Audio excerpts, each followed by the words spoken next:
Bonjour à tous et à toutes, chers frères et sœurs en Christ, soyez les bienvenus.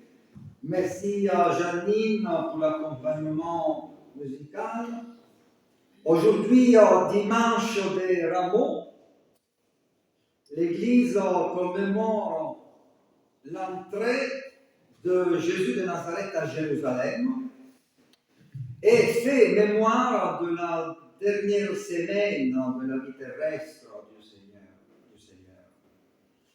Jésus rentre à Jérusalem, mais il veut aussi rentrer dans notre vie pour l'habiter, la changer, l'orienter, la libérer du souci du lendemain et la protéger. Nous nous levons pour écouter la parole de l'Écriture, un verset que je vous propose pour être accueillis en Christ. Les apôtres disent au Seigneur, augmente en nous la foi.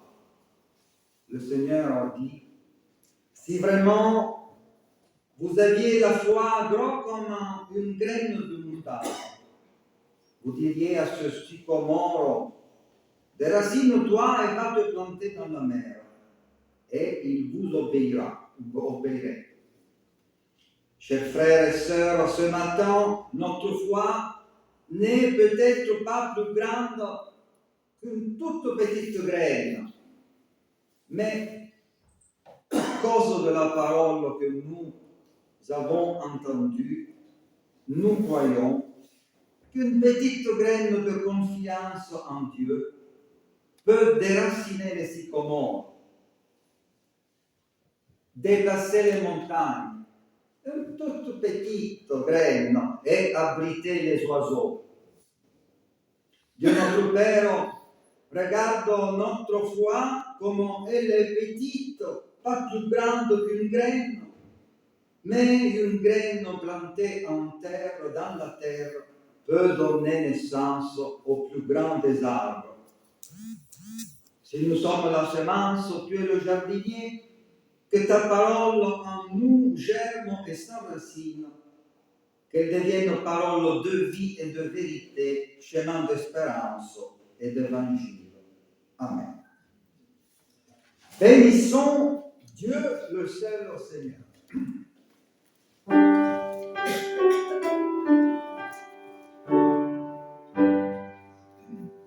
Bénissons Dieu le seul Seigneur, nous qu'il choisit pour serviteurs. Lèvons nos mains dans sa maison, pour bénir et louer son nom.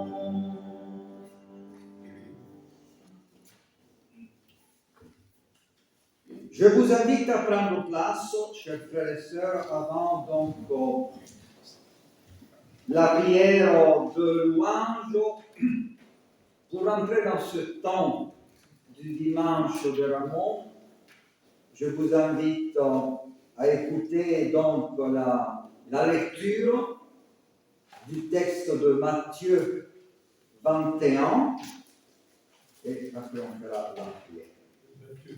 Matthieu 21, de 1 à 11.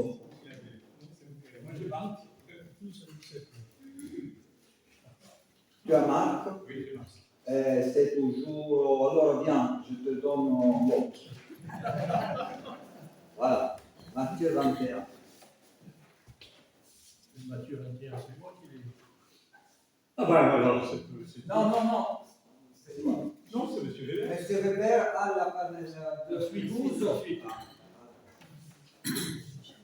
Lorsqu'ils approchèrent de Jérusalem et qu'ils furent arrivés à Bethphagée, vers la montagne des Oliviers, Jésus envoya 2 disciples en leur disant « Allez au village qui est devant vous.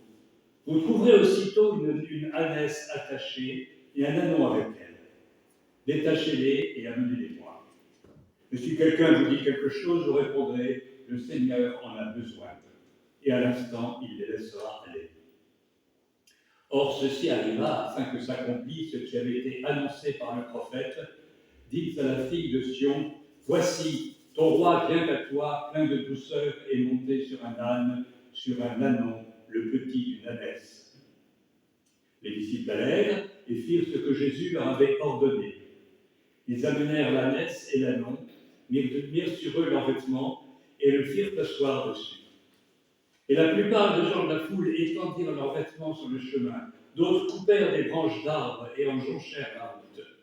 Et ceux qui précédaient et ceux qui suivaient Jésus criaient « Hosanna au fils de David, béni soit celui qui vient au nom du Seigneur, Hosanna dans les lieux très hauts. » Lorsqu'il entra dans Jérusalem, toute la ville fut émue et l'on disait « Qui est celui-ci » Et la foule répondait « C'est Jésus, le prophète de Nazareth en Galilée. »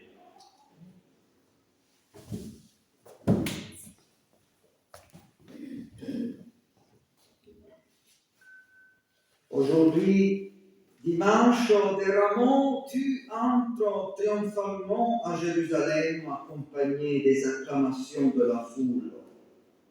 Tu mérites notre louange pour toutes les grandes choses que tu as faites et que tu fais encore. Tu mérites notre reconnaissance éternelle pour tout ce que tu as fait pour nous. Nous ne voulons pas demeurer indifférents au mystère de ta passion et de ta mort. Nous voulons être là avec la foule pour te louer et pour te glorifier. Nous ne voulons pas être seulement des spectateurs. Protège-nous des paroles vaines et de l'hypocrisie qui ont conduit la foule à t'abandonner, à te tourner le dos. Continue à nous garder dans ton immense miséricorde et tiens nos esprits éveillés, pleins de gratitude et prêts à être le reflet de ton amour pour chaque être humain. Amen. Chant indiqué, toi qui disposes 42,08.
Et là, maintenant, nous lisons donc juste la suite du texte lu par Pierre.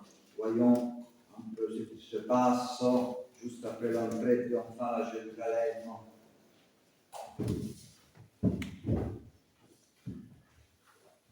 Matthieu 21, versets 12 à 17. Jésus chasse les vendeurs du temple. Jésus entra dans le temple. Il chassa tous ceux qui vendaient et qui achetaient dans le temple. Il renversa les tables des changeurs et les sièges des vendeurs de colombes. Et il leur dit, il est écrit, ma maison sera appelée maison de prière, mais vous, vous en faites une caverne de bandits. Des aveugles et des infirmes s'approchèrent de lui dans le temple, il les guérit. Et les grands prêtres et les scribes s'indignèrent à la vue des choses étonnantes qu'il avait faites, et des enfants qui criaient dans le temple, Hosanna au fils de David. Ils lui dirent, tu entends ce qu'ils disent? Jésus leur répondit, oui. N'avez-vous jamais lu ces paroles? Par la bouche des tout petits et des nourrissons, tu t'es forgé une louange. Il les laissa et sortit de la ville pour aller à Béthanie, où il passa la nuit.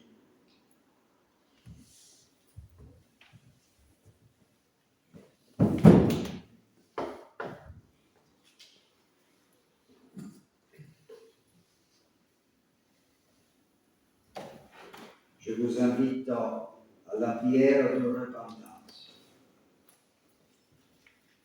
Nous voici devant toi avec nos vies partagées, avec notre soif de te suivre et nos résistances à ton appel, avec notre désir d'aimer notre prochain et nos égoïsmes, avec notre quête de lumière et nos obscurités, avec notre foi et nos peurs. Nous voici devant toi tels que nous sommes, et tu nous appelles à la conversion, à nous tourner vers toi. Tu nous appelles à déposer nos craintes et nos lâchetés. Tu nous appelles à chasser nos petites idoles, celles qui nourrissent notre confiance et notre sécurité comme jadis dans le temple de Jérusalem. Tu nous appelles à nous dépouiller de nos illusions. Tu nous appelles à laisser ta lumière se poser sur nos ténèbres. Tu as donné ta vie pour ouvrir les portes du ciel et nous réconcilier avec le vrai Dieu, le Dieu de résurrection, le Dieu qui prend soin de cette humanité dans son immense patience et bonté. Merci Jésus de Nazareth, notre frère aîné, bien-aimé, notre maître. Espérance et salut de nos vies perdues et retrouvées par toi, Sauveur du monde. Amen. Mon Dieu, mon Père.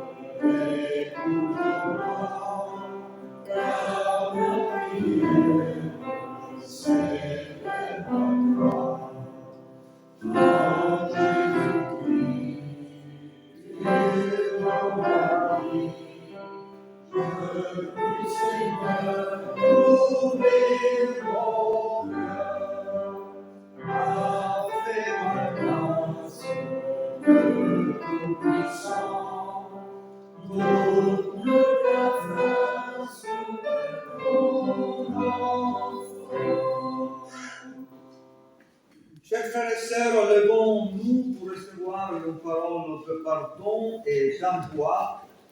L'apôtre Paul écrit aux Corinthiens, le monde ancien est passé.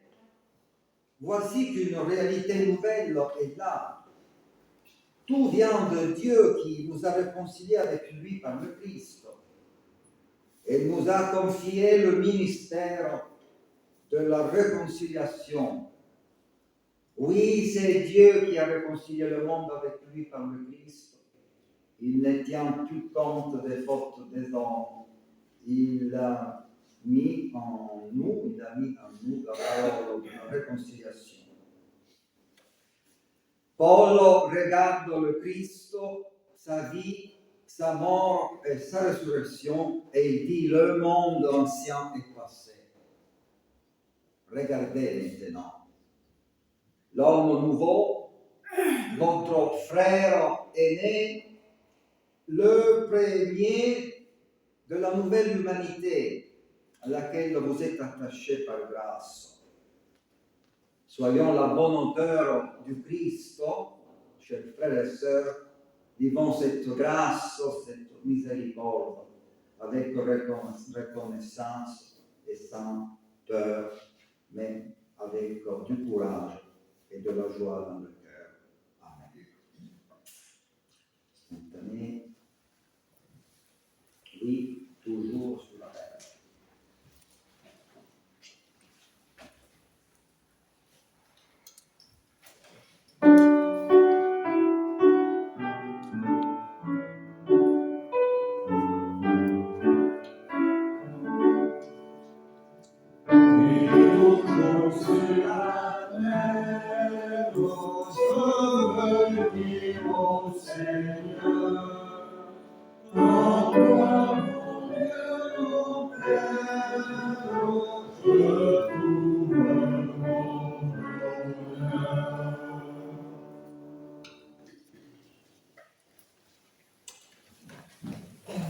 Alors, le texte que je vous propose pour ce matin, dimanche de Rameau, c'est l'onction en Béthanie. J'avais fait aussi le texte donc, de la rentrée triomphale à Jérusalem.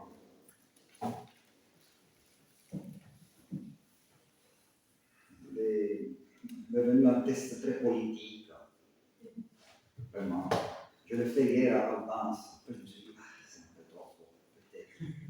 Et alors voilà, donc, parce qu'il faut, comme on dit, la carotte et le bâton. Et donc je reviens un peu plus sur le spirituel.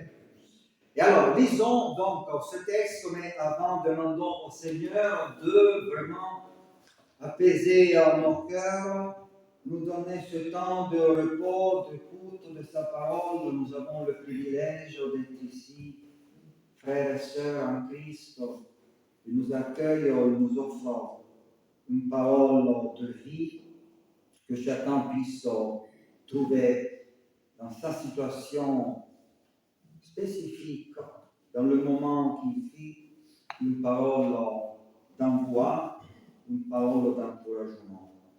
Alors, lisons le texte, donc Marc 14, de 1 à 11, et je te dis de lire aussi les trois titres. Bon. Alors, je commence par les deux premiers versets qui rapportent le complot contre Jésus. On était à 2 jours de la fête de Pâques et des pains sans levain. Les chefs des prêtres et les scribes cherchaient les moyens d'arrêter Jésus par ruse et de le faire mourir, car ils disaient que ce ne soit pas pendant la fête, afin qu'il n'y ait pas de tumulte parmi le peuple. Puis les versets 3 à 9 sont intitulés « L'onction à Béthanie ». Comme Jésus était à Béthanie, dans la maison de Simon le lépreux, une femme entra pendant qu'il se trouvait à table. Elle tenait un vase d'albâtre qui renfermait un parfum de nard pur de grand prix. Et ayant rompu le vase, elle répandit le parfum sur la tête de Jésus. Quelques-uns exprimèrent entre eux leur indignation. À quoi bon perdre ce parfum? On aurait pu le vendre plus de 300 deniers et les donner aux pauvres. Et ils s'irritaient contre cette femme. Mais Jésus dit, laissez-la. Pourquoi lui faites-vous de la peine? Elle a fait une bonne action à mon égard, car vous avez toujours les pauvres avec vous, et vous pouvez leur faire du bien quand vous voulez, mais vous ne m'avez pas toujours. Elle a fait ce qu'elle a pu, elle a d'avance embaumé mon corps pour la sépulture. Je vous le dis en vérité, partout où la bonne nouvelle sera prêchée dans le monde entier, on racontera aussi en mémoire de cette femme ce qu'elle a fait. Et enfin, les versets 10 à 11, où les chefs du peuple cherche à acheter Judas. Judas Iscariote, l'un des 12, alla vers les principaux sacrificateurs afin de leur livrer Jésus. Après l'avoir entendu, ils furent dans la joie et promirent de lui donner de l'argent. Et Judas cherchait une occasion favorable pour le livrer.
Le long récit de la Passion selon Marc débute avec le texte que Pierre vient de lire, donc au chapitre 14. Et il y a ces trois épisodes. C'est pour ça que je fais lire aussi les titres.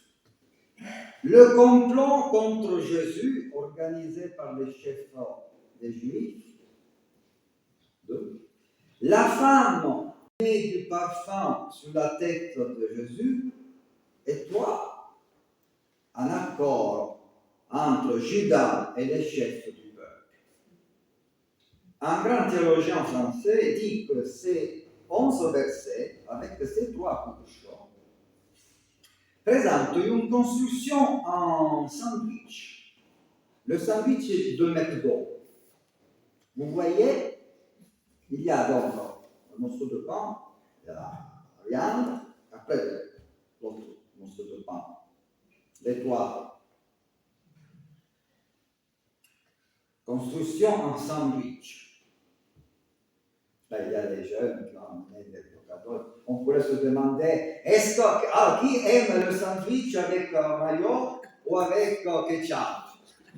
Normalement, les jeunes, c'est plutôt ketchup. Moi, c'est plutôt à la limite mayo. Bon, restons donc dans cette image, dans ces trois textes. Le récit de l'onction de Béthanie est enchâssé à l'intérieur de celui rapportant le projet meurtrier des chefs et la promesse de donner de l'argent à Judas pour livrer Jésus. Cette structure littéraire présente alors au moins deux contrastes. La tendresse et l'amour de cette femme inconnue sont encerclés, enveloppés, en quelque sorte assiégés, comme le pain dans un sandwich, par le projet meurtrier des chefs. Et deuxième contraste, La mention de la Pâque et de la fête des Asimes, du premier verset, on était à 2 jours de la fête de Pâques et des pains sans levain, mais ça c'est une bonne nouvelle. Là encore, il y a un contraste.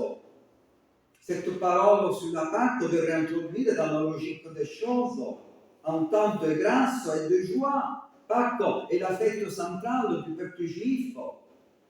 Son annonce est synonyme de joie, de souvenir, de libération, de réjouissance, de vie, piété religieuse, d'où le contraste entre le premier verset, voici Pâques, verset 1 du chapitre 14 que nous avons lu, et les autres 10 versets qui rappellent la ruse, la haine meurtrière des chefs contre Jésus, avec au centre cette lumière, ce geste d'amour. Jean pourrait dire la lumière brille dans les ténèbres. Voyons de plus près l'épisode de l'onction de Jésus. Il se trouve dans tous les évangiles. Tous les évangiles reportent cet épisode. Aucun évangéliste ne l'a oublié. Jean précise qu'il s'agit de Marie, la sœur de Marthe. Vous savez que Marthe et Marie étaient sœurs de Lazare. On revient à l'école biblique là. Et que Marthe était celle qui était à la cuisine. Et Marie était au pied de Jésus et elle écoutait Jésus. Alors, selon Jean, donc on est cette Marie, et c'est celle Marie qui était du côté de Jésus et qui écoutait. Luc, quant à lui, il parle plutôt d'une pécheresse. Ni Matthieu ni Marc ne donnent le nom de cette femme. Ce n'est pas son nom qui est le plus important, mais le geste lui-même, son sens et l'interprétation que Jésus en donne. La structure narrative est partout la même dans les 4 évangiles. Jésus est invité à un repas, une femme entre discrètement et dans un geste audacieux et chargé de signification, et s'approche de Jésus pour répandre sur lui un parfum précieux, loignant avec le soin et amour. Ce geste déclenche une réaction négative des témoins. Et Jésus défend la femme et interprète positivement son geste. Cependant, les versions de l'épisode, comme je l'ai mentionné tout à l'heure, diffèrent dans des détails. Chez Luc, la femme est une pécheresse et le repas se déroule chez un pharisien. Chez Jean, nous l'avons vu, la scène se passe chez Marie, sœur de Lazare, et c'est elle qui oint les pieds de Jésus, puis les essuie avec ses cheveux. Et c'est Judas qui critique l'attitude de la femme. Judas, vous le savez, il tenait la caisse. Judas. Déjà, ça, le Seigneur a essayé vraiment de l'encourager, de lui donner des chances. Non, on donnera à tout le monde la caisse sauf à Judas quand même. Mais ça, c'est une parenthèse. Ça, c'est une parenthèse. Pour voir cette capacité de Christ. Moi, je pense vraiment de il y a une série de L'élu, c'est en français, de Rosen, un truc comme ça. C'est magnifique cette série sur Jésus. Et là, on voit souvent que tient cette caisse, la caisse de Dieu. Alors, Judas critique l'attitude de la femme. Les 2 textes les plus proches sont le nôtre et celui de Matthieu. Jésus est chez Simon le lépreux, la femme anonyme, comme dans notre cas, voit la tête de Jésus, et ce sont les disciples, Matthieu et certains qui en prennent ombrage. Donc il y a toutes des petites différences. Les 4 évangiles parlent de la même situation, mais il y a des différences. Toutes ces petites différences rendent l'événement encore plus grand. Mémoire et souvenir d'une rencontre intime entre l'amour humain pour Dieu, celui de cette femme, et l'amour de Dieu pour l'humanité, dans la personne de cette femme. Laissez-la, pourquoi lui faites-vous de la peine? Elle a fait une bonne action à mon égard. Tout le monde, tous les évangiles se souviennent de cette scène, de cette lumière qui a resplendi ce jour-là à Jérusalem. Dans l'Ancien Testament, le parfum appartient souvent au langage amoureux. Plusieurs théologiens nous expliquent que dans la version de Luc, la scène a d'ailleurs une portée érotique incontestable. Dans l'évangile de Luc, ce n'est pas les cheveux, mais les pieds de Jésus qui sont donc touchés et tout ça. Oindre les pieds était un geste que seule la femme légitime ou une prostituée faisait à un homme. Cela explique pourquoi dans la mention lucanienne, la femme est déclarée une pécheresse de la ville. Ici, Marc fait dans la sobriété. Non seulement la femme n'est pas qualifiée de pécheresse, mais son geste est moins inconvénient. C'est la tête de Jésus et non les pieds qui reçoivent donc le parfum. C'est la tête de Jésus qui reçoit le parfum. La question est donc celle de l'interprétation du geste. S'agit-il d'une onction messianique en mimant l'onction royale?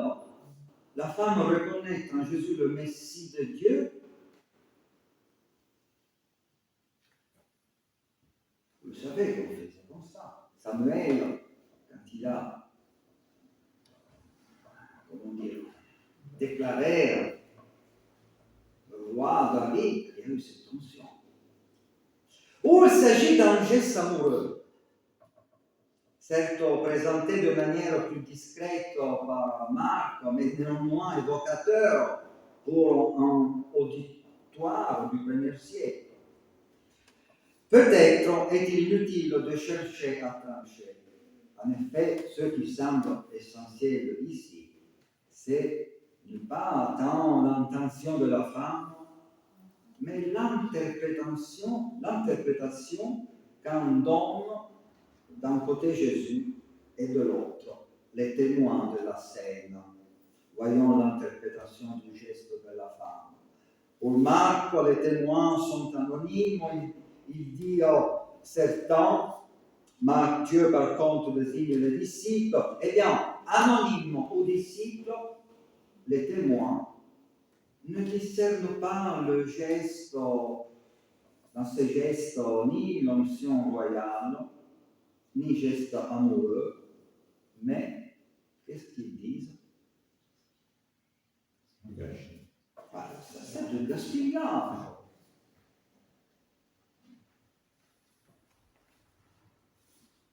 Aucune onction royale, non plus un geste amoureux, gaspillage. Le jugement se situe dans l'ordre de la rentabilité et de la morale. Pour les témoins, le parfum perd toute signification symbolique. Pour être ramené à sa simple valeur marchande.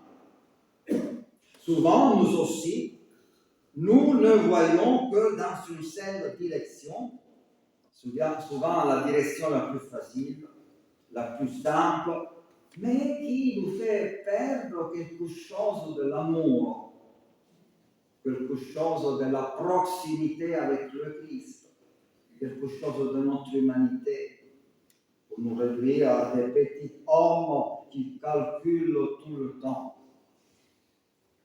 À quoi bon perdre ce parfum?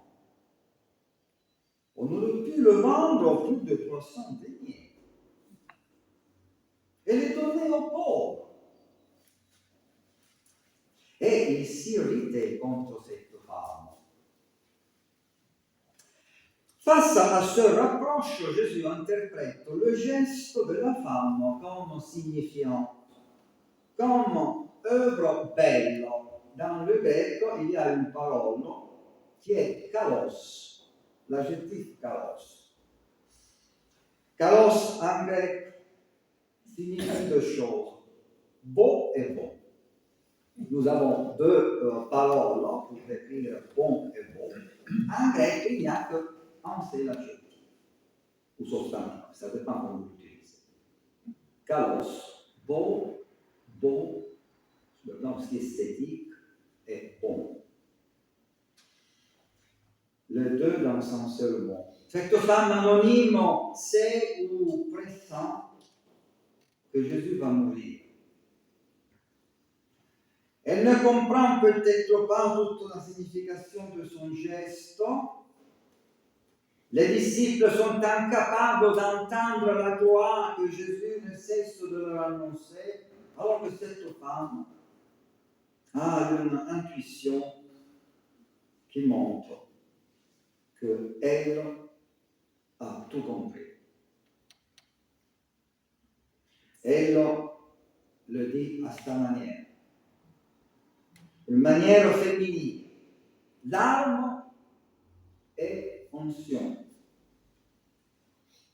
Une manière de confesser à ce Messie qui va vers la croix, non par une explication théologique, mais par un geste symbolique. Quel contraste énorme entre ceux qui ne voient que du gaspillage, ceux qui ne se réjouissent pas de l'annonce de cette Pâques, c'est le moment de se réjouir. Ceux qui sont là et commencent déjà à trafiquer bientôt avec le Judas pour le trahir.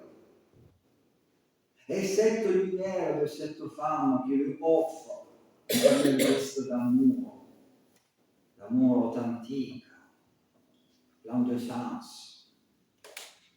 Elle ne pourra pas changer l'ordre des choses. Peut-être la seule chose qu'elle peut faire pour manifester cet amour immense vers ce Jésus de Nazareth, le juste qui a été condamné injustement, elle le fait. Geste beau, geste bon. Peut-être les deux choses sont encore peu, il faudrait ajouter encore plus que beau et bon.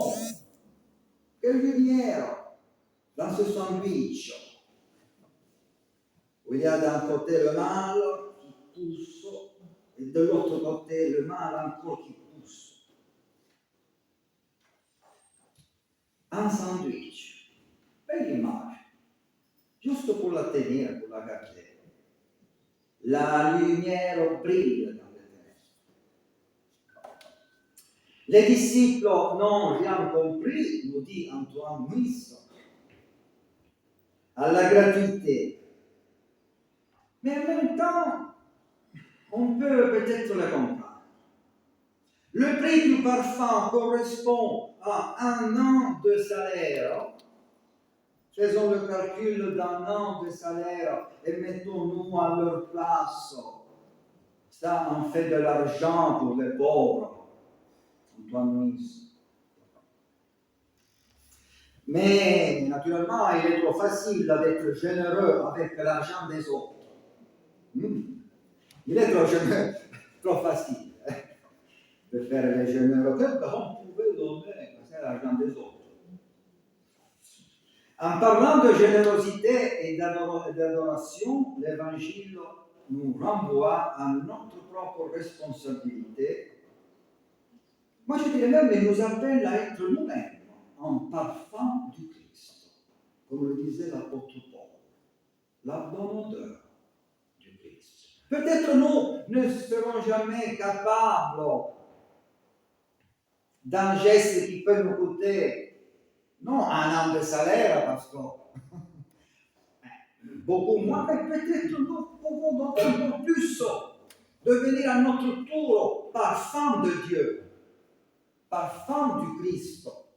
Parce que finalement, c'est là où le texte veut nous envoyer bien au-delà de tout ce qui est comptable, de tout ce qui est marchand et tout ça. Parce que finalement, c'est ça, la porte qui s'ouvre, la grande nouvelle, la bonne nouvelle de cette nouvelle humanité que tu reçois en Christ et que tu es appelé à vivre. Pour être un parfum de bonne odeur, la question est posée, où en est ma générosité? Et lui se disait aussi, où en est mon adoration? Quelle valeur je donne à Jésus?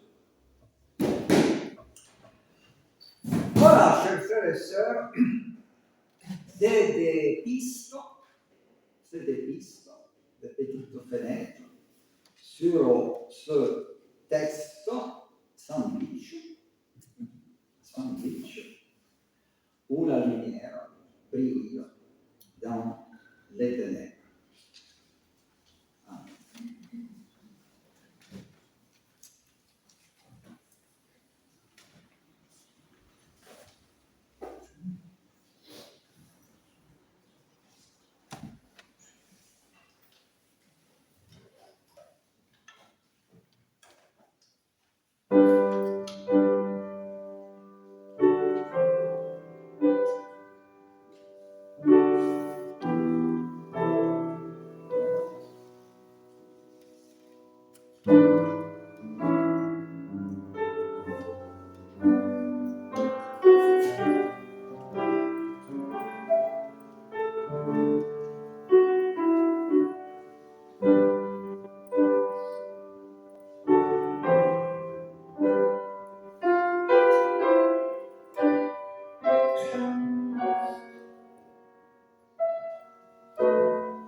Et alors nous chantons ensemble un cantique classique du temps de la Semaine Sainte, de la Passion, le 33, 18.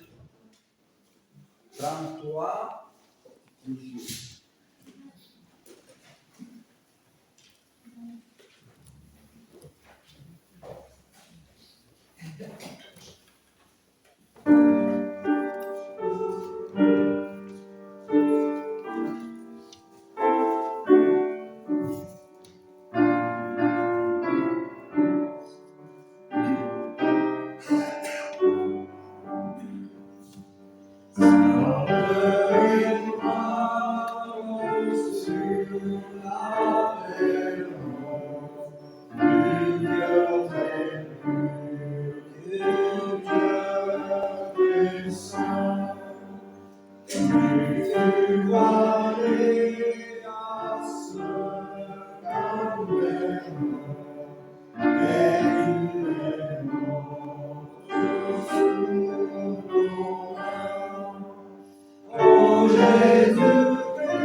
nous arrivons maintenant au moment des annonces.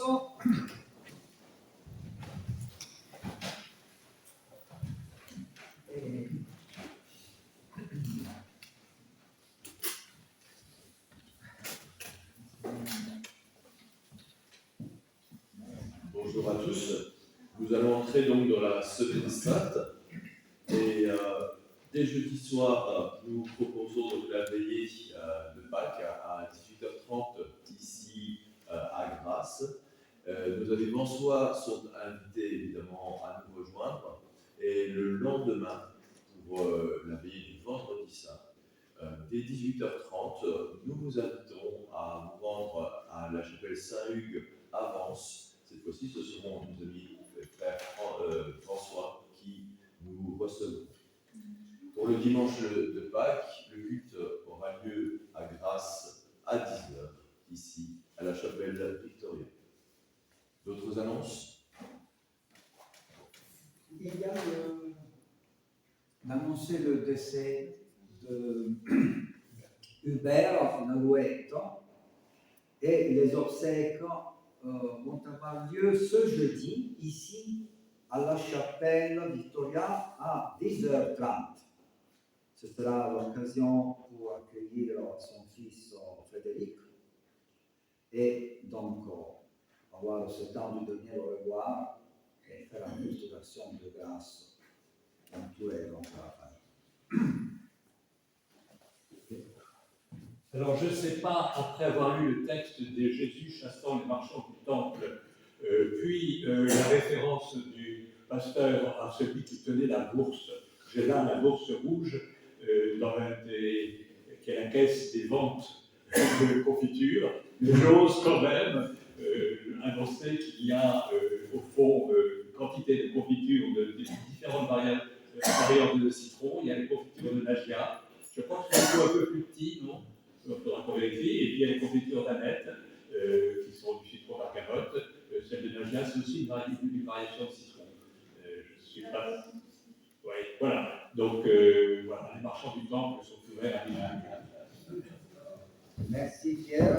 Soyez gentils, ne renversez pas la table d'échangeur. C'est effectivement un pouvoir virtuel à porter pour toute personne qui serait amenée ou qui a déjà des responsabilités en termes de trésorerie. Cette image quand même colle un petit peu au domaine de celui qui tient la caisse, alors que sans doute les vrais voleurs sont bien ailleurs. Et j'ai remarqué pour la première fois en fait que le prix du parfum représentait en fait 10 fois la somme pour laquelle Jésus a été livré. Ce rapport de 1 à 10 m'interpelle. Je ne sais pas encore s'il y a un truc à creuser, mais c'est quelque chose qui vient de me marquer. Puisqu'il faut en parler, ma foi, c'est maintenant le temps de la collecte. Attends, Oh, pardon. et j'en profite, Jean-Marc, pour annoncer le décès de Jean-Pascal Pilu. Alors, moi, je l'avais vu il y a quelques jours. Il était responsable des Gédéons, un monsieur très grand, costaud, en très très bonne santé. Et il a participé quand nous avons invité à l'aumônier des maisons. Il est venu pour mon installation ici. Il nous a invités pour le repas des Gédéons. Et donc les obsèques vont avoir lieu ce mercredi à l'église évangélique de Antibes. À 10h.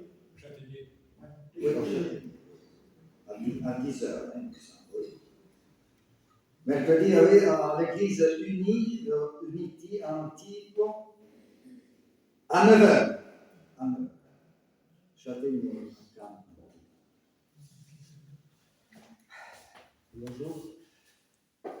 Je reviens sur le décès d'Hubert, puisqu'il avait fait un bout de chemin avec nous dans l'entraide.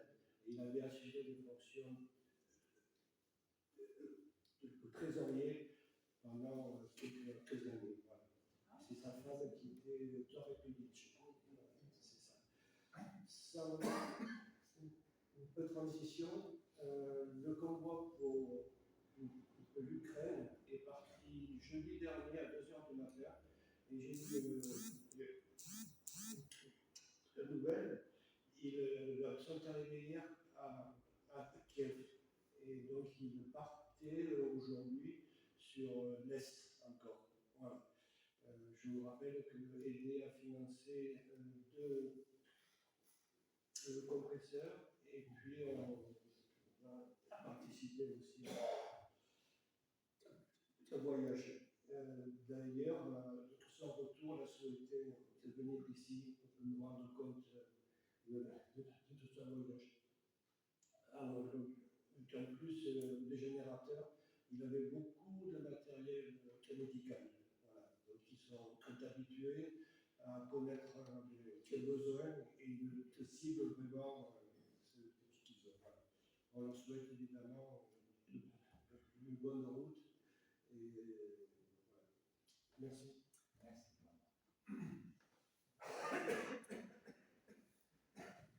C'est donc le moment des offrandes qui nous permettent dans la paroisse et dans notre Église de rendre vivante l'annonce de la grâce du Seigneur.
Alors, nous voulons conclure notre culte avec la prière d'intercession.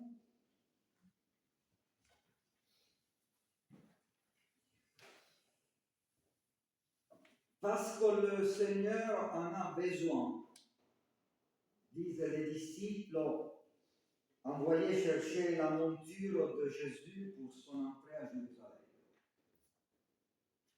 Prions pour tous ceux qui se mettent au service de leurs frères et sœurs et qui par leur vie témoignent de la bonté de Dieu. Seigneur, nous te prions. Chaque matin, le Seigneur éveille mon oreille pour que j'écoute, affirme le serviteur du livre du prophète Ésaïe. Prions pour que nous tous trouvions dans la méditation de la parole de Dieu la nourriture de nos vies. Seigneur, nous te prions. Si se taisent, les pierres crieront, répond Jésus à ses détracteurs.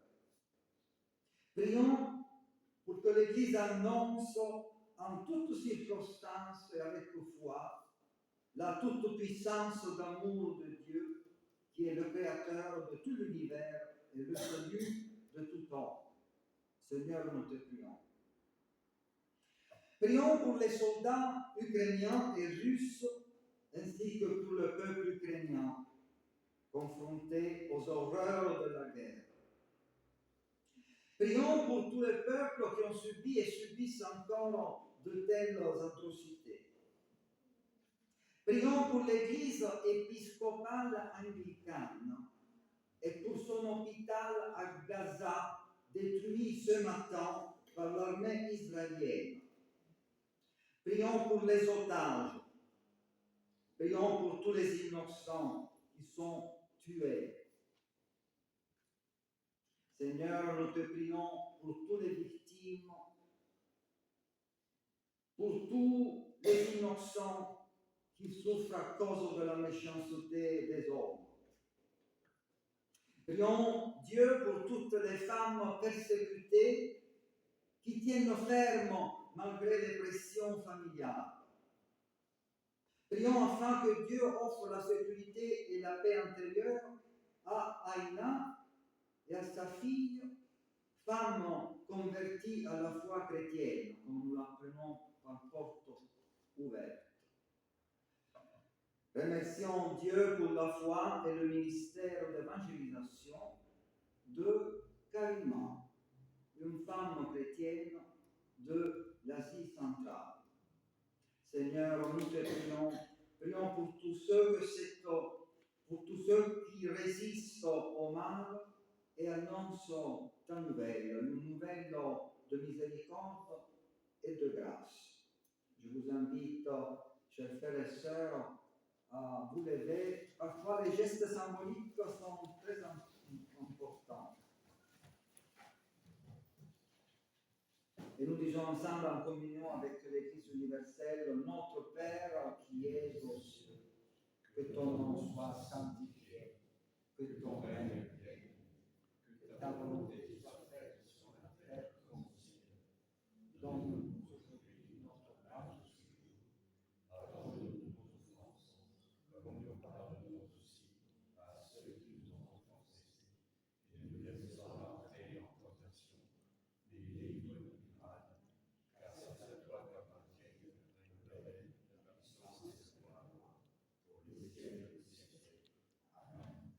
Chers frères et sœurs, avant de terminer notre culte, Janine avait proposé tout à l'heure la mélodie Le Seigneur nous a aimés. Oui. Moi, je trouve que c'est un chant lumineux. Hein?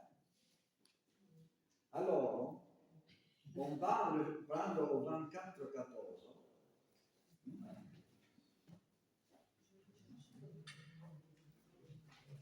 Et on chantera ensemble la première, la cinquième et la sixième. Mais avant donc de chanter, permettez-moi de faire un peu le titre. Nous avons parlé donc de ce texte sandwich. Normalement, il y a 3 sauces. À moi, pour mon époque, maintenant, je sais aussi qu'il y a aussi la sauce au barbecue, sauce à l'oignon. Bon, à mon époque, il y avait ketchup, mayonnaise et la moutarde. Plus ou moins, c'était ça, je suis sûr. Alors, je vous invite, ceux qui aiment la mayonnaise, à lever le doigt. Même je ne supporte pas. Moutarde. On peut voter plusieurs fois. Non, seulement une fois, il faut décider, mancher. Ketchup. C'est plutôt les jeunes et les hommes. Ketchup. Bien, alors, chantons ce cantique, le 24-14, première, cinquième et sixième.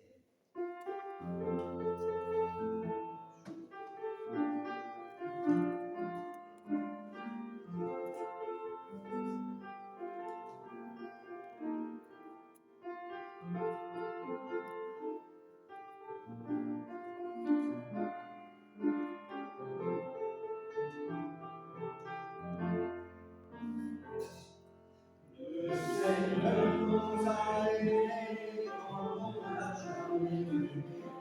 Il nous guide chaque jour une étoile dans la nuit. Le pain que nous partageons est le don de son amour. C'est le pain de la vie de Dieu. C'est le bon venez manger. C'est mon sang, venez écouter, car je suis la vie et je suis l'amour. Oh Seigneur, emporte-nous en ton amour. Le Seigneur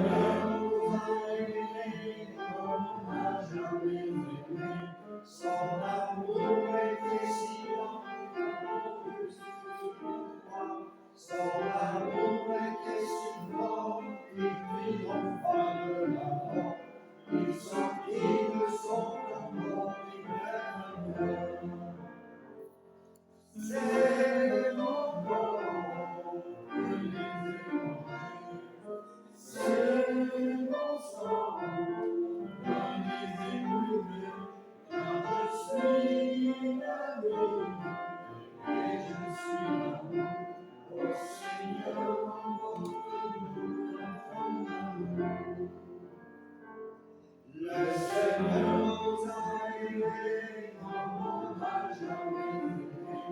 Il assemble tous les hommes et les fait vivre sa vie. Et tous les qui du monde sont les grands de son roi. Rien ne peut nous séparer de son amour. C'est l'endroit de les écouter. C'est l'ensemble de les écouter. Car je suis ami et je suis amour. Oh Seigneur, emporte-nous dans ton amour. Poursuivez donc votre route dans le Christ Jésus le Seigneur, tel que vous l'avez reçu. Soyez enracinés et fondés en lui, affermis dans la foi et débordants de reconnaissance, et que le Dieu Tout-Puissant vous bénisse et vous garde, le Père, le Fils et l'Esprit Saint. Amen. Bon dimanche.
C'est bon.